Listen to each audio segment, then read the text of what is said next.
basically a cabbage rose. I'm cutting two at the same time. And basically, this is, people want to know if I can have the pattern. Well, this is the pattern. This is actually, without the stem and the leaves, this is about almost 5 inches from top to bottom. Now, one of the reasons I wanted to shoot the video real quick was that some of y'all seem to be having issues with making inside curves and breaking them out, whether you got, and now you try to understand that I don't have a pair of shibboleths or shibber shits or shibber bit, whatever you call those fancy running pliers. Most of the time I don't even use running pliers. So we're going to see if we can't get a close-up on what I do, that how I make it work. So I have my trusty, rusty camera girl, second pair of eyes. She's going to make sure I'm in frame. One of the biggest mistakes that a lot of people seem to make, especially newbies, is they cut the outside first before they cut the inside curve. You really need to cut the inside curve and get it to break out before you do everything else. And part of the reason for that, if you screw this up and you break this off, then you wasted that amount of glass because you've already cut out the outside.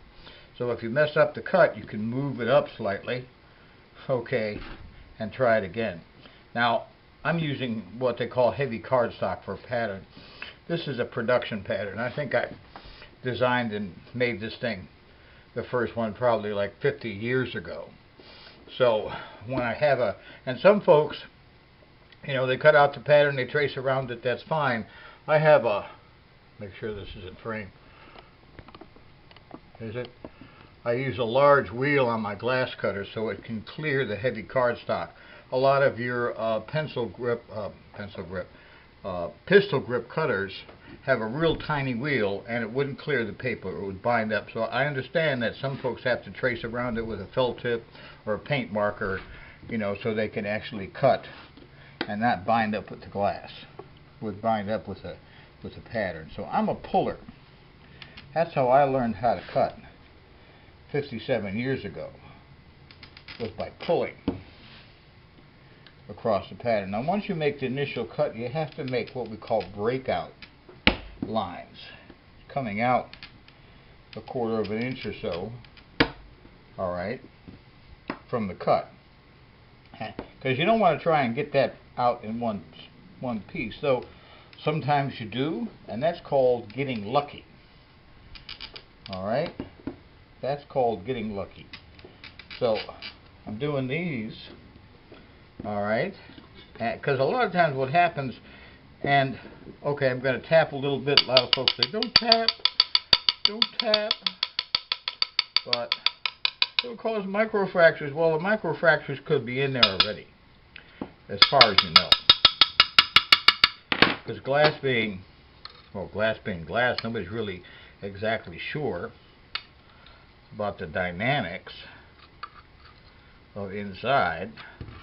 All I hear is theories. Am I in frame? Yes? Yep. Okay. So, and these are my glass pliers. Okay, these are flat, smooth jawed. I've used these things for the past 50-some years. They're pretty much all I use. I have a pair of breaking pliers, but I don't use them. Okay? And part of this is to get the cut to start to run. Can you see the fracture line in there? I know it's hard to see, but it's in there. See?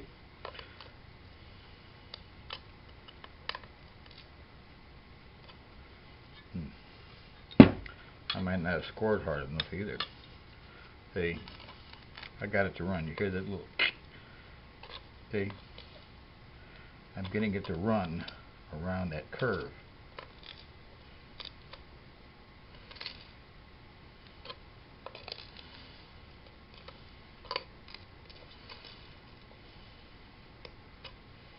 Okay, you can see the fracture, how it ran. So, see, I did that. And a lot of people will tell you, when you're doing deep inside curves like this, you need to have the strength of the whole sheet around it.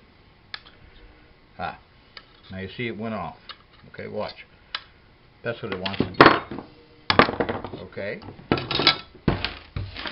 tight inside curves like that, your score line, your fracture, wants to flatten out. That's just the nature of the glass itself, and that's why I'm going to do this again. That's why you don't cut the outside first, because if you mess it up like that, like I did, I'm not infallible, it can do that. And that wasn't because I tapped it. That was just the nature of the score itself. Okay, try that again without tapping.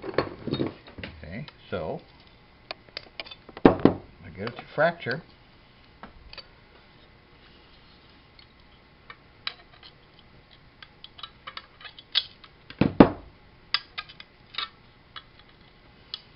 You also notice I'm not working on top of a Morton grid. They didn't have the Morton grids surface when I started working with glass. That was something that came a lot later. So I learned how to brush my table to get all the chips off, instead of having something else that's going to hold them for me. You have to pick up the grid and dispose of them later.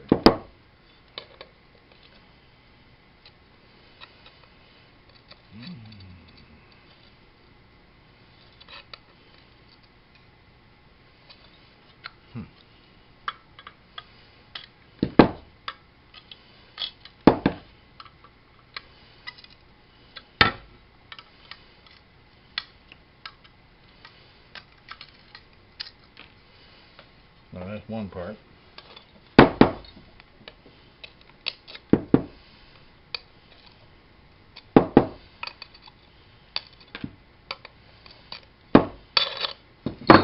That is my inside score. Now, yes, I'm going to have to clean that up with the grinder. That's okay, but I got it.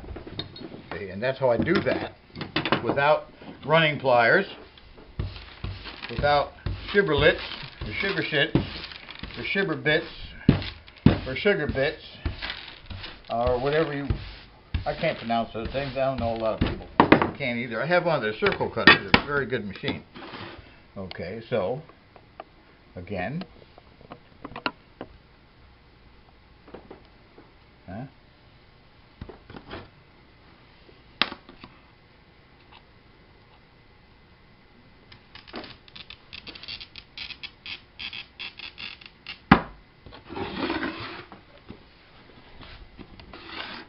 am I in frame rows? Okay.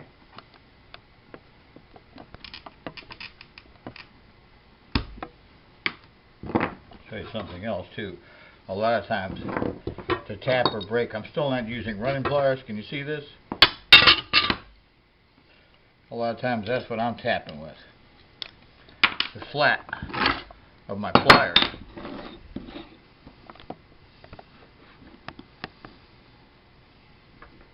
Okay, 2 more cuts. All right.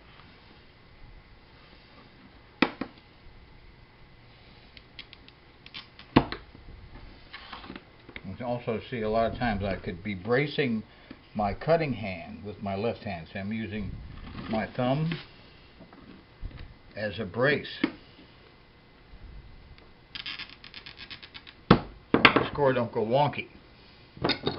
And then, so Rose is going to move the camera because this is where this goes.